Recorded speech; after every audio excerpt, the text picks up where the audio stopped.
Saturday. Fuck me, I'm looking in the... What's up mga kabigis? Welcome na naman sa unboxing review. Ito ay si Sanji DXF Bloodline Man Volume 4 One Piece Film Red. Ito na siya. Ayan.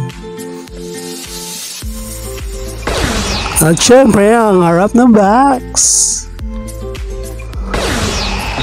ang gilid ng box,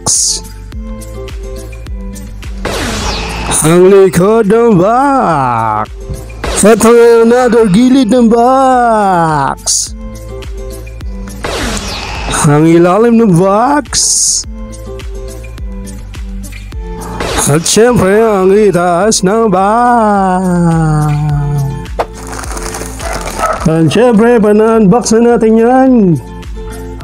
Ito na siya, nahati siya sa 4 na bahagi.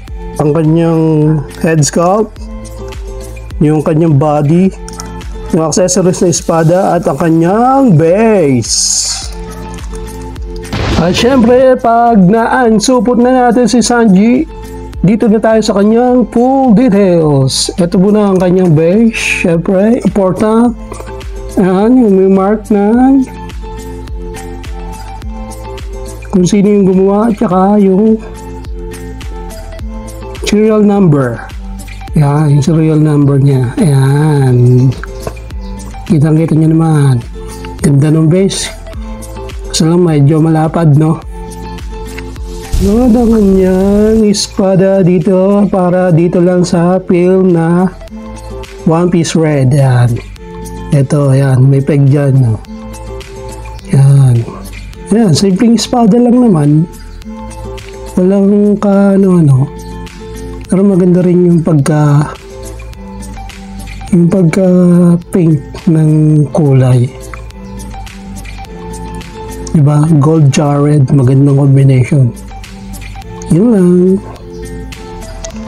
Sanji, ayan.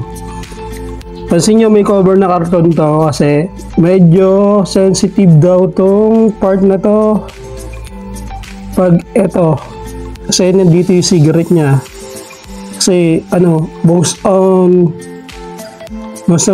may figure na ganito medyo nababali daw yung sigarilyo ni Sanji, kaya may protektadong karton, kaya wag nyo iwawala yan. Buksan natin para makita nyo. Diba, kita nyo naman yung sigarilyo, ayan. Medyo, parang mabilis mabali yan. Kaya may protektadong kahon yun. Kaya ingat-ingat na lang kayo pag dinisplay nyo sa Sanji. Ayan. Siyempre, ang kanyang full details na katawan, ito mo sa print ng kanyang t-shirt. Ay, ma-focus. Yun. Ang ganda, di ba? Tapos dito sa likod, ayan yung print, overall design. Tapos itong, ayan, yung mark na yan, sabihin authentic talaga. Ayan. Tapos yung sa pit, ayan, yung may peg para sa base. Tapos yung peg sa espada, eto, ayan, dyan may susukso yung espada ng Sanji. Yan. Yan sa peg na yan.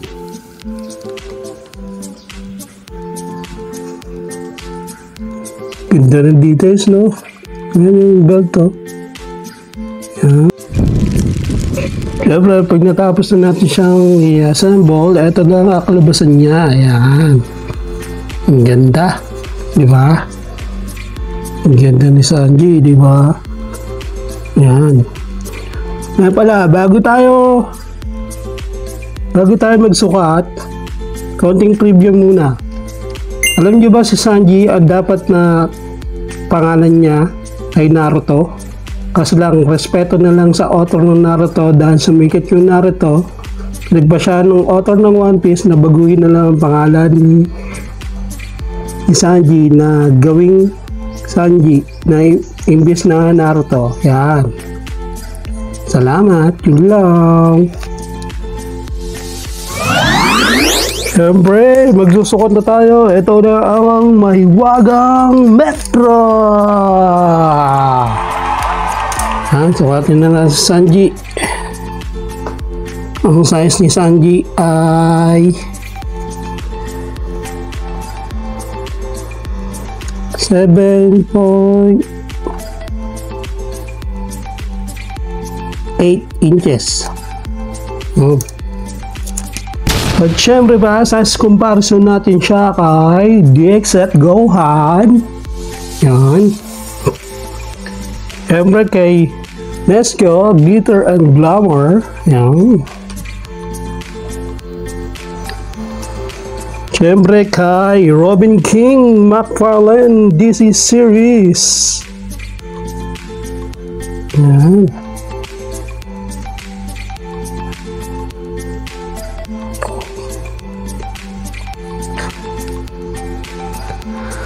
Tapos kay Superman. Yan.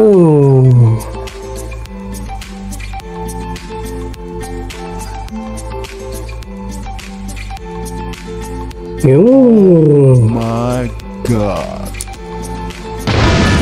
At syempre, kung nais nyo bilhin si Sanji, nag-range siya sa market ng 700 hanggang 850 pesos.